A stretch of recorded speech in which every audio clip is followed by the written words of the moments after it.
அனைவருக்கும் வணக்கம். நம்ம தொடர்ந்து 56வது ஜிஎஸ்டி கவுன்சில்ல வந்த சேஞ்சஸ் பத்தி பார்த்துட்டு இருக்கிறோம். ஸோ இன்னைக்கு நம்ம பார்க்க போறது என்ன அப்படின்னா, 56வது ஜிஎஸ்டி கவுன்சில்ல ஏகப்பட்ட பொருட்கள், கிட்டத்தட்ட ஒரு 500க்கும் மேற்பட்ட பொருட்களோட விலையை மாத்திருக்காங்க. அதுவும் இன் பிட்வீன் ஒரு மாசத்துல இடையில இருந்து இந்த சேஞ்சஸ் வரும் அப்படின்னு சொல்லி பிரஸ் கவுன்சில்ல அறிவிச்சிட்டாங்க. பட் ப்ராப்பரான நோட்டிபிகேஷன் வந்த பிறகுதான் அதை பத்தி நம்ம உறுதியா சொல்ல முடியும். இருந்தாலும் இப்போதைக்கு ஒரு கவுன்சில் கூடி முடிவெடுத்து கவர்மெண்ட்ல இருந்து ஒரு பிரஸ் ரிலீஸ் மூலமா இந்த தேதியை 22/9 அப்படிங்கிற டேட்டா பிக்ஸ் பண்ணியிருக்காங்க. ரைட். நம்ம இன்னைக்கு இந்த வீடியோல பார்க்க போறது என்ன அப்படின்னா, சார் என்னுடைய பொருட்கள் 22ஆம் தேதி நான் கொடுக்குறேன், இல்ல இப்பவே கொடுத்துட்டேன், ஆனா கஸ்டமர் வந்து இன்வாய்ஸ்க்கு பின்னாடி போட போறேன், இல்ல எனக்கு நார்மலி ஒரு பில்லையும் சரக்கையும் நான் கொடுத்த பிறகு எனக்கு கஸ்டமர் லேட்டா தான் பணம் தருவார். ஸோ இந்த மாதிரி குழப்பங்கள்லாம் இருக்கிறப்போ இப்படி நான் டாக்ஸ் போடுறது சார். 21ஆம் தேதி வரைக்கும் கவர்மெண்ட் 18% வச்சிருக்காங்க. 22ஆம் தேதிக்கு அப்புறம் கவர்மெண்ட் அதை 5% மாத்திட்டாங்க. இல்ல இந்த பொருள் 5%ல இருக்கு, அதை 18% கவர்மெண்ட் 22ஆம் தேதி பிறகு மாத்திட்டாங்க அப்படின்னா நான் எப்படி சார் என்னுடைய டாக்ஸை கலெக்ட் பண்றது, நான் என்ன டாக்ஸை கட்டுறது அப்படின்னு சொல்றதை பத்தி தான் இன்னைக்கு பார்க்கணும். நார்மலி ஜிஎஸ்டி சட்டங்கள் ஒவ்வொன்றும் ஒவ்வொரு நோக்கத்துக்காக உருவாக்கப்பட்டது. இப்ப நார்மலி உங்களுடைய எந்த தேதி நீங்கள் ஜிஎஸ்டி கட்ட வேண்டும் அப்படிங்கிறது முடிவு பண்றதுதான் டைம் ஆஃப் சப்ளை.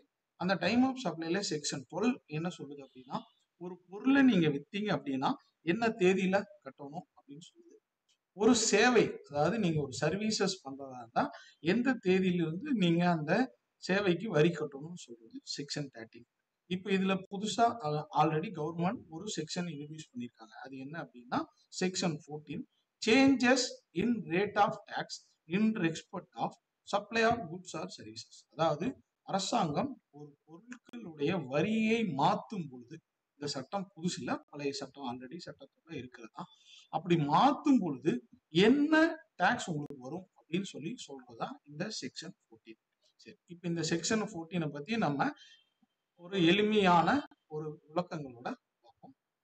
மொத்தம் நம்ம ஒரு 6 உதாரணத்தை எடுத்துக்குவோம். நீங்க இந்த 6 சிச்சுவேஷன்ல எந்த சிச்சுவேஷன் இருக்கீங்களோ அதைப்படி உங்க டாக்ஸை நீங்க டிசைட் பண்ணிக்கலாம். ஃபர்ஸ்ட் நம்ம எடுத்திருக்கிற ஒரு 3 சிச்சுவேஷன் என்ன அப்படின்னா, 22ஆம் தேதிக்கு முன்னதாகவே குட்ஸை டெலிவரி பண்ணிட்டீங்க சார். நான் வந்து டாக்ஸ் ரேட் மாறுங்கிறதுனால இன்னைக்கு தேதி 14, நாளைக்கு 15, இல்ல என்ன தேதியிலோ 22ஆம் தேதிக்கு முன்னாடி உங்க குட்ஸை டெலிவரி பண்ணிட்டீங்க அப்படின்னா நீங்க இந்த 3 சூழ்நிலையில என்ன டாக்ஸ் கொடுக்கணும். ஸோ நம்ம 22ஆம் தேதிக்கு முன்னாடியே குட்ஸை கொடுத்துட்டோம். ஆனா இன்வாய்ஸ் வந்து நம்ம 22ஆம் தேதி அன்னைக்கு தான் போடுறோம். என்னைக்கு டாக்ஸ் ரேட் மாறுதோ அன்னைக்கு தான் நாம இன்வாய்ஸ் போடுறோம். ஆனா பொருளை முன்னாடியே கொடுத்துட்டோம். பணம் எப்போ வருது அப்படின்னா 22ஆம் தேதிக்கு பின்னாடி தான் வருது. வரி மாறின 22க்கு அப்புறம் பணம் வருது. 22ஆம் தேதிக்கு அப்புறம் தான் நம்ம இன்வாய்ஸும் போடுறோம். ஆனா சரக்கை முன்னாடியே கொடுத்துட்டோம் அப்படின்னா இந்த செக்ஷன் 14 என்ன சொல்லுது அப்படின்னா, early of invoice date or payment date, இந்த ரெண்டுல எது முன்னாடி வருதோ அந்த தேதியில நீ டாக்ஸ் கட்டணும். ஸோ 22ஆம் தேதிக்கு மேல நம்ம இன்வாய்ஸ் போட்டிருக்கோம், 22ஆம் தேதிக்கு மேல பணம் வாங்கியிருக்கிறோம், புது டாக்ஸ் என்னவோ அதைத்தான் நம்ம இன்வாய்ஸ்ல போடுறோம். அடுத்த சிச்சுவேஷன் வருவோம். சார் நான் வந்து 22ஆம் தேதிக்கு முன்னாடியே பொருளை கொடுத்துட்டேன் சார், 22ஆம் தேதிக்கு முன்னாடியே இன்வாய்ஸ் போட்டுட்டேன் சார், ஆனா எனக்கு பணம் 22ஆம் தேதிக்கு பின்னாடி தான் சார் வருது அப்படின்னா உங்களுடைய time of supply, date of invoice. So எந்த தேதியில இன்வாய்ஸ் போட்டிருக்கீங்கன்னு பாருங்க. நீங்க 22ஆம் தேதிக்கு முன்னாடியே இன்வாய்ஸ் போட்டதுனால பழைய டாக்ஸ் என்னவோ அந்த டாக்ஸ் தான் உங்களுக்கு. மூணாவது சிச்சுவேஷன், சார் நான் என் சரக்கை 22ஆம் தேதி முன்னாடியே கொடுத்துட்டேன், ஆனா இன்வாய்ஸை பின்னாடி தான் போடுறேன், ஆனா பணத்தை நான் முன்னாடியே வாங்கிட்டேன் சார். ஸோ ஒரு பொருளை முன்னாடியே கொடுத்துட்டேன், பணத்தையும் முன்னாடியே வாங்கிட்டேன், ஆனா இன்வாய்ஸ் மட்டும் நான் பின்னாடி போடுறேன் அப்படின்னா என்னுடைய டைம் ஆஃப் சப்ளை பார்த்தீங்க அப்படின்னா டேட் ஆஃப் பேமெண்ட், என்ன தேதியில நீங்க பணம் வாங்கிருக்கீங்களோ அதுதான் என்னுடைய டைம் ஆஃப் சப்ளை. ஸோ நான் முன்னாடியே பணம் வாங்கினதுனால எனக்கு ஓல்டு டாக்ஸ் ரேட் தான் வரும். ஸோ பொருளை முன்னாடி கொடுத்துட்டா இந்த 3 சிச்சுவேஷன்ல 2 டாக்ஸ் வந்து ஓல்டு டாக்ஸ் வந்து 2 சிச்சுவேஷன் வரும், ஒரே ஒரு சிச்சுவேஷன் நியூ டாக்ஸ் போட முடியும். அடுத்து ஒரு சரக்கையே நான் பின்னாடி தான் சார் கொடுக்குறேன், 22ஆம் தேதிக்கு அப்புறம் தான் சார் என் குட்ஸையே டெலிவரி பண்றேன். ஆனா நான் எப்ப சார் ஓல்டு ரேட் போறது நியூ ரேட்? ஸோ 22ஆம் தேதிக்கு அப்புறம் சரக்கை கொடுக்குறேன். ஆனா இன்வாய்ஸ் நான் முன்னாடியே போட்டுறேன். அதாவது செகண்ட் காலம் இருக்கிறது இன்வாய்ஸ், தேர்ட் காலம் இருக்கிறது பேமெண்ட். ஸோ நான் இன்வாய்ஸ் முன்னாடியே போட்டுறேன், பேமெண்ட்டும் முன்னாடியே பின்னாடி தான் வாங்குறேன். ஸோ பேமெண்ட் பின்னாடி தான் வாங்குறேன். இதுல குட்ஸும் பின்னாடி கொடுக்குறேன், பேமெண்ட்டும் பின்னாடி வாங்குறேன். ஆனா இன்வாய்ஸ் மட்டும் முன்னாடியே போட்டுட்டேன். அப்படின்னா என்ன டேட்ல பேமெண்ட் வாங்குறோமோ அதுதான் time of supply. So new rate இது.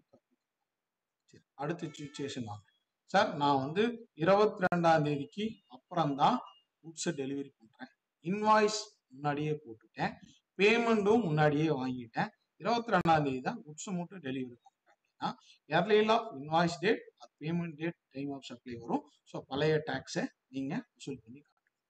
சார் நான் 22ஆம் தேதிக்கு அப்புறம் தான் குட்ஸை கொடுக்குறேன், இன்வாய்ஸும் அப்புறம் தான் போடுறேன், ஆனா பணமும் முன்னாடியே வாங்கிட்டேன் அப்படின்னா டேட் ஆஃப் இன்வாய்ஸ் தான் ரொம்ப முக்கியம். ஸோ 22ஆம் தேதிக்கு அப்புறம் போட்டதுனால நியூ ரேட் நீங்க இதுதான் செக்ஷன் 14 கொடுத்திருக்கிற டைம் ஆஃப் சப்ளை படி நீங்க என்ன டாக்ஸை கட்டணும் அப்படிங்கிறத டிசைட் பண்றது.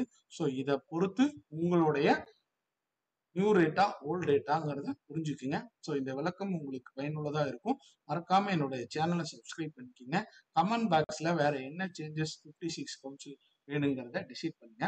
இன்னமும் ரொம்ப சிம்பிளா இந்த டைம் ஆஃப் சப்ளை நீங்க புரிஞ்சுக்கிறதுக்கு நான் சொல்ல வேண்டியது என்ன அப்படின்னா ரொம்ப சிம்பிள்.